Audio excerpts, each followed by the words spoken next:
नमस्कार दोस्तों, मौसम इन्फॉर्मेशन में आपका स्वागत है।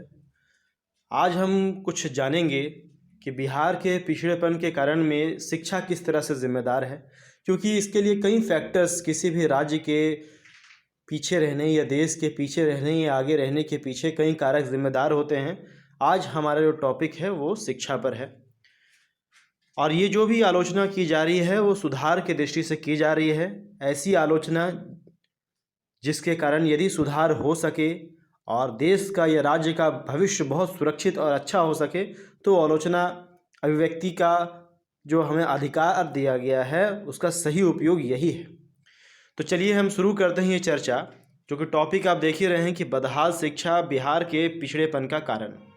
और नोट है, यह आलोचना सुधार के दृष्टि से की जा रही है। आज हम पर्टिकुलरली इसके बारे में चर्चा करेंगे कि क्यों कोई राज्य शिक्षा व्यवस्था की वजह से आगे या पीछे हो जाता है। पहली बात, नॉट प्रॉपर इंफ्रास्ट्रक्चर, ये पहला पॉइंट जो मैंने रखा है। देखिए, बिहार में कई तरह के विद्यालय हैं, मतलब कि प्राइमरी विद्यालय हैं, मिडिल स्कूल हैं, माध्यमिक विद्यालय हैं, उच्च माध्यमिक विद्यालय हैं। तो जितने भी विद्यालय हैं उनमें से अधिकांश की हालत ठीक नहीं है। आप देखिएगा कि पर्याप्त सुविधाएं हैं नहीं। कहीं कहीं स्कूल्स तो ऐसे मिल जाएंगे जहां पर आपको भैंस या गाय बंधाते हुए मिल जाएंगे। ये स्थिति कमोबेश अस्पतालों की भी हो सकती है, लेकिन या और भी डिपार्टमेंट की हो सकती है, लेकिन फ़िलहाल हम शिक्षा पर हम अपना जोर दे रहे हैं। और क्यों जोर दे रहे हैं ये आगे की चर्चा में मैं आपको अच्छी तरह से बताऊंगा। तो इंफ्रास्ट्रक्चर का बहुत अभाव है। कहीं शौचालय है नहीं, और कहीं है भी तो सिर्फ नाम मात्र के गंदे रहते हैं, साफ़ सफाई होती नहीं है, कोई उसका यूज़ नहीं है। बिहार के युवा देखते होंगे कि तीरंदाजी में किसी ने पदक जीत लिया, शूटिंग में किसी ने पदक जीत लिया। तो आप मुझे बताइए कि बिहार में ऐसे कितने सरकारी विद्यालय हैं। मैं जो ये बात बोल रहा हूँ सरकारी विद्यालय की बात बोल रहा हूँ। क्यों? क्योंकि ज़्यादातर जो लोअर मिडिल फैमिली और पुअर फैमिली है वो अपने बच्चों को कहाँ पढ़ाएगी। उनके पास तो इतना पैसा है नहीं कि वो निजी स्कूल में पढ़ाएं। लेकिन फिर भी वो निजी, थोड़ा भी अगर पैसा होता है, थोड़ा भी उनके पास एक्सेस होता है, तो वो निजी स्कूलों में एडमिशन करवाते हैं। क्यों करवाते हैं? क्यों बिहार के युवा बेरोजगार रोड पर है? इनकी चर्चा करनी बहुत ज़रूरी है। तो पहला हम स्कूल का बात कर रहे हैं कि कोई प्रॉपर इंफ्रास्ट्रक्चर बहुत सारे विद्यालयों में नहीं है। न्यूज़ में कुछ एक आध विद्यालय होंगे, वही चर्चा में होते हैं, क्योंकि सरकार अपनी छवि अच्छी और साफ रखना चाहती है। तो आप मुझे बताइए कि बिहार का किसी भी ऑर्डिनरी स्कूल में चले जाइए, वहाँ के बच्चे तो कभी शूटिंग, जो नकली गन होता है, वो भी नहीं देखेंगे। वो कैसे बनेंगे नेशनल स्तर के शूटर?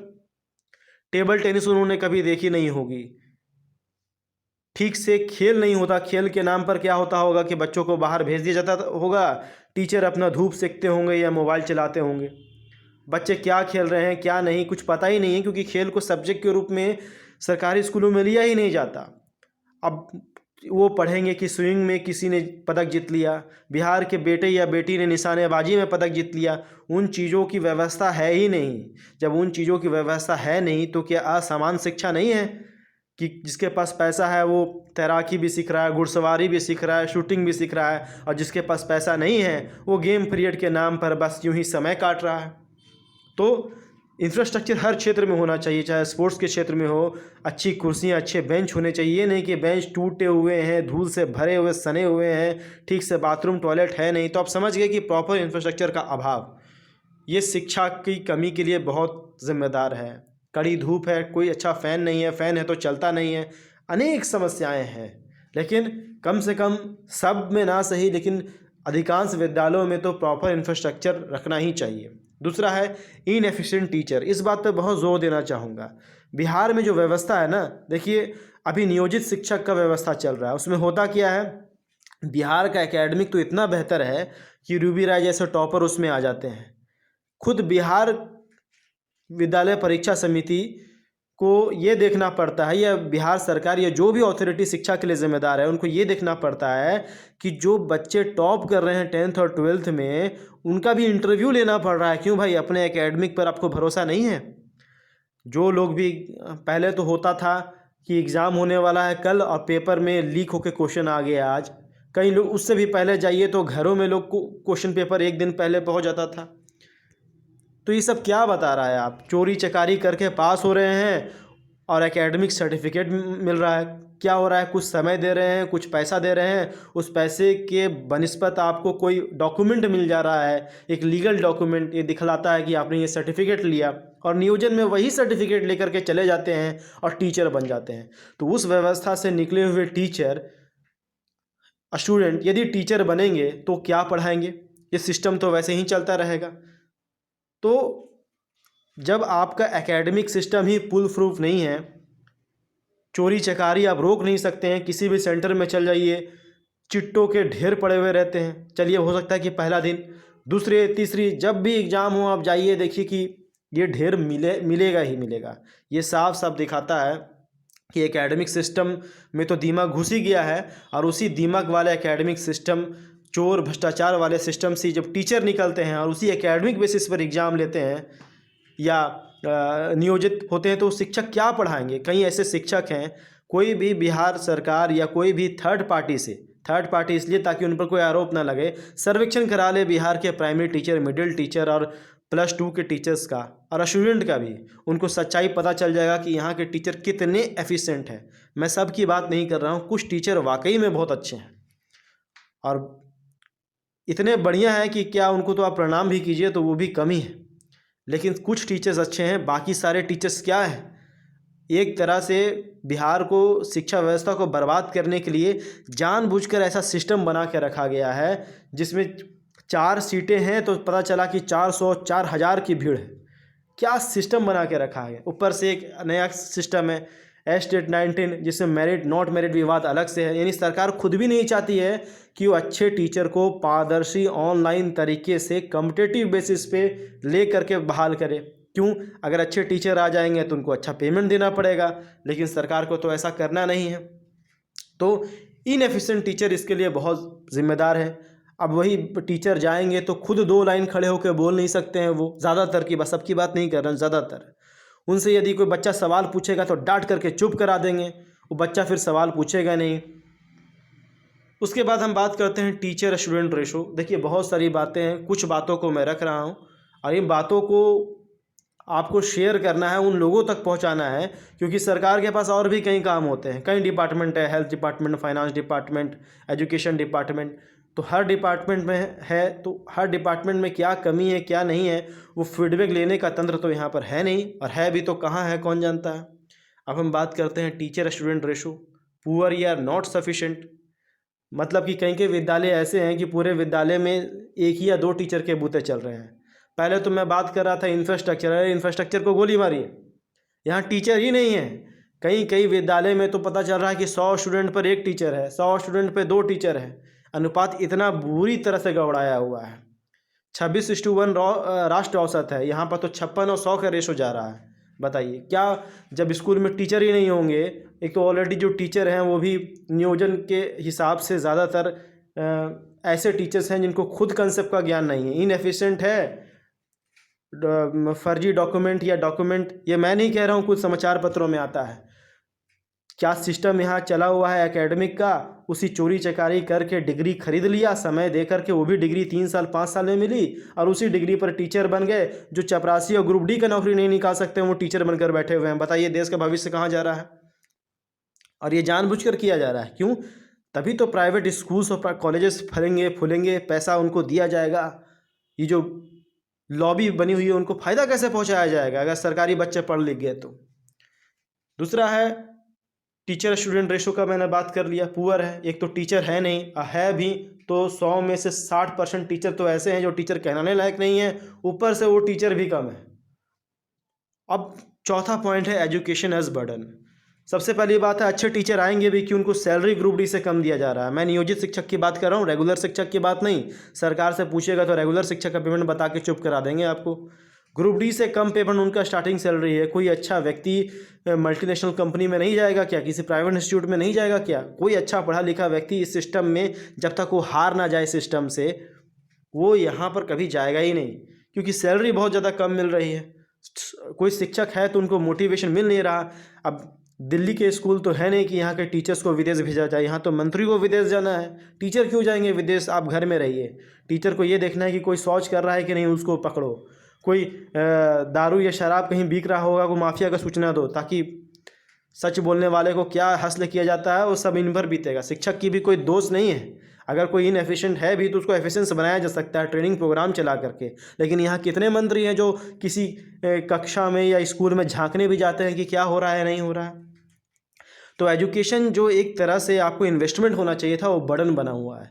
जितना जीडीपी का खर्च करना चाहिए था उतना खर्च हो नहीं रहा है। वो खर्च किस में हो रहा है? खिचड़ी खिलाओ, साइकिल, पोशाक योजना में। ये गलत योजनाएं नहीं हैं, ये योजनाएं इसलिए चलाई जाती हैं कि कम से कम बच्चों का एनरोलमेंट तो हो, पहले कक्षा में आए तो पढ़ाई बाद में होगी। लेकिन एक स्कूल जो बना होता है वो शिक्षा देने के लिए बना होता है। लेकिन ये सिस्टम क्या हुआ कि खिचड़ी, साइकिल, पोशाक तो बन रहा है लेकिन शिक्षा ही गायब है। तो कोई भी माँ बाप जो थोड़ा भी सफिशिएंट है अपने बच्चों को प्राइवेट में भेजता है। जब आप तो अपंग बना रहे हैं, अगर स्टूडेंट को आप स्किल्स नहीं दे रहे हैं, अच्छा ज्ञान नहीं दे रहे हैं तो अपंग हो जा रहा है। वो तो सिर्फ एक तरह से आप कहिए कि खिचड़ी, पोशाक और साइकिल बना करके आपने वोट बैंक बना दिया है कि ज़्यादा से ज़्यादा लोगों को, शिक्षकों को पैसा कम देंगे और वही जो पैसा कुछ बन रहा है वो पैसे हम दे देंगे। साइकिल योजना, पोशाक योजना, खिचड़ी योजना, स्कॉलरशिप। बच्चे आ रहे हैं तो उनको ध्यान केवल इतना है कि अकाउंट में पैसा आया कि नहीं आया, पोशाक मिला कि नहीं मिला, साइकिल मिला कि नहीं मिला। सिर्फ और सिर्फ ये वोट बैंक किया जा रहा है। और इस बात को ये राजनेता अच्छी तरह समझते हैं। उनको वोट बैंक से मतलब है, उनको इस चीज़ से मतलब है कि सत्ता कैसे बनी रहे, इसी के लिए कभी भी। इसमें उनकी गलती बिल्कुल भी नहीं है, गलती है हम और आप जैसे लोगों की जो वोटिंग करते समय अपना पूर्वाग्रह देखते हैं। क्या देखते हैं? इसलिए वो भी समीकरण यही निकालते हैं किस जाति में किस उम्मीदवार को खड़ा करना है, किस धर्म का होगा, किस समुदाय का होगा, किस पंथ का होगा, किस रीजन का होगा। इस हिसाब से तो राजनीति का ध्रुवीकरण ही किया जाता है। कभी ये मुद्दा होता ही नहीं है लोगों के लिए कि कौन पढ़ा लिखा है या नहीं, क्या सोच है, किस जो उम्मीदवार खड़ा हो रहा है उसका कैरेक्टर कैसा है। इस बेसिस पर तो कोई किसी को वोट देता ही नहीं, तो वो भी ऐसे उम्मीदवार खड़े नहीं करते हैं। तो जिम्मेदार यहाँ की जनता है। और ऐसा बात नहीं है कि युवाओं का आक्रोश जो निकल ही रहा है। अभी आपने देखा होगा कि एनटीपीसी परीक्षा में भी कई छात्र आंदोलन किए सड़क पर, जिसकी वजह से केंद्र सरकार भी जो एनटीपीसी की परीक्षा 3 साल से लटका के रखी थी, वो बताइए उनको भी अब सोचना या विचार विमर्श करना पड़ा है। और सिर्फ केंद्र सरकार में ही क्यों जाए, आप राज्य सरकार में देखिए। एसटीटी 2019 की परीक्षाएं पता नहीं 2 से 3 4 बार हो चुकी हैं, ठीक है।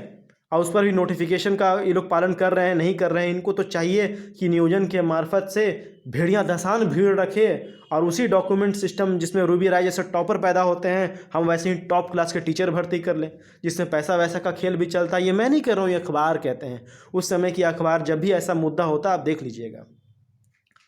तो ये तो स्थिति बना हुआ है यहाँ पर। शिक्षा व्यवस्था पूरी तरह ख़त्म कर दिया गया। जानते हैं क्यों? देखिए, मैं ये बात कह रहा हूँ उन लोगों के लिए कि क्रांतिकारी हमारे आज़ादी के समय अंग्रेजी सत्ता के खिलाफ आंदोलन करते थे, क्रांति करते थे। उनका कहना था ये सरकार बहरी है, इनको जनता की आवाज़ सुनाई नहीं पड़ती है, इसलिए इनको हल्ला करना पड़ता है, कान के नीचे आवाज़ करना पड़ता है।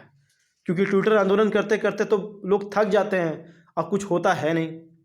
तो ये वीडियो कम से कम आप हल्ला मत कीजिए, क्योंकि आजकल आंदोलन के नाम पर भी होता ये है कि भोले भाले जनता को कुछ आंदोलन जीवी या दलाल टाइप के आदमी खड़े होते हैं, पैसा मांगते रहते हैं। आप लोग पैसा देते हैं, पहले परीक्षा दीजिए, फिर री परीक्षा दीजिए, फिर रिजल्ट का इंतज़ार कीजिए, फिर आंदोलन कीजिए, फिर केस कीजिए। तो सोचिए, एनटीपीसी की परीक्षा 3 साल से रखी थी। यहाँ बिहार में स्टेट 19 की परीक्षा 3.5 साल 4 साल होने वाला है, अभी तक कुछ पता ही नहीं है, सर्टिफिकेट भी नहीं मिला है। तो अब आप कम से कम कुछ ना हल्ला मत कीजिए, कम से कम इस वीडियो को तो शेयर तो ज़रूर कर सकते हैं। हो सकता है सत्ता के शीर्ष पर बैठे हुए लोगों को इस बारे में जानकारी ना हो, या उसके आसपास के बैठे लोग उन्हें गुमराह करते हों। किसी पर भी सीधा साधा उंगली उठा देना सही नहीं है। लेकिन ये समस्या दशकों से बनी हुई है। क्यों बिहार पिछड़ेपन है?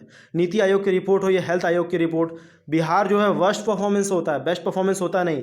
वो टॉप करता है नीचे से पहले पायदान पे रहेगा, दूसरा रहेगा, तीसरा रहेगा। बस यही स्थिति है। क्यों ये स्थिति बनी हुई है? फिर हमारे मंत्री लोग आकर के बोलते हैं कि एनरोलमेंट ज़्यादा हुआ है। अरे बिहार में पॉपुलेशन इतनी ज़्यादा है, एनरोलमेंट तो हर जगह ज़्यादा होगा, चाहे बस हो, स्टेशन हो, भीड़ हो, नौकरी हो, स्कूल हो, हर जगह। शिक्षा के मंदिर से शिक्षा गायब है। शिक्षक के पुजारी खुद ही पूजा करना नहीं जान रहे हैं। तो समझ रहे हैं? तो सरकार और सिस्टम का उदासीन रवैया भी इसके लिए पूरा जिम्मेदार है। तो ये आलोचना क्यों किया जा रहा है? ताकि जो बर्बाद हो गया तो बर्बाद हो ही गया, क्या कर सकते हैं। मैं एक सवाल सरकार से पूछना चाहूँगा कि वो जो डिले कर देते हैं कि अब आपकी नियुक्ति होगी इस चुनाव के बाद, आपकी नियुक्ति होगी फलाना घटना के बाद, अभी ये चुनाव सर्वोपरि है। केंद्र सरकार में भी और राज्य सरकार में भी दोनों वैकेंसी थी, एनटीपीसी और एस्टेट 2019 चुनाव के समय लाया गया था। 2019 में होना चाहिए था एनटीपीसी, हुआ क्या? बाद में कोरोना का हवाला दे देते हैं, लेकिन उनका तो पोर्टफोलियो 31 मई को ही वितरित हो गया था। तो मैं यही कहना चाहता हूँ, कहना यही है कि इस वीडियो को शेयर करें। जो आलोचना हो रही है हर एक पॉइंट को सुधारा जा सकता है। प्रॉपर इंफ्रास्ट्रक्चर नहीं है तो प्रॉपर इंफ्रास्ट्रक्चर दीजिए। टीचर एफिशिएंट नहीं है तो उन्हें ट्रेंड कीजिए। मैं निकालने किसी को नहीं बोल रहा हूँ, उनको ट्रेनिंग दीजिए। दिल्ली में कैसे विदेश भेजते हैं, आप विदेश ना भेजिए, अपने ही सेंटर, अपने ही राज्य में या अगल बगल राज्य में भेजिए। टीचर स्टूडेंट रेशो सुधारिए, टीचर को सैलरी अच्छा दीजिए ताकि और टीचर भी मोटिवेट हो अच्छा करने के लिए। और एजुकेशन को लायबिलिटी मत समझिए, लायबिलिटी समझिएगा तो कुछ हासिल नहीं होगा। आप पैसा खर्च नहीं कीजिएगा, इन्वेस्टमेंट समझिएगा, यही तो भविष्य है। और लोगों को वोट देने से पहले देखना पड़ेगा, अपने पूर्वाग्रह से बाहर निकलना पड़ेगा। और भी कई सारी बातें हैं, अभी के लिए इतना ही, धन्यवाद।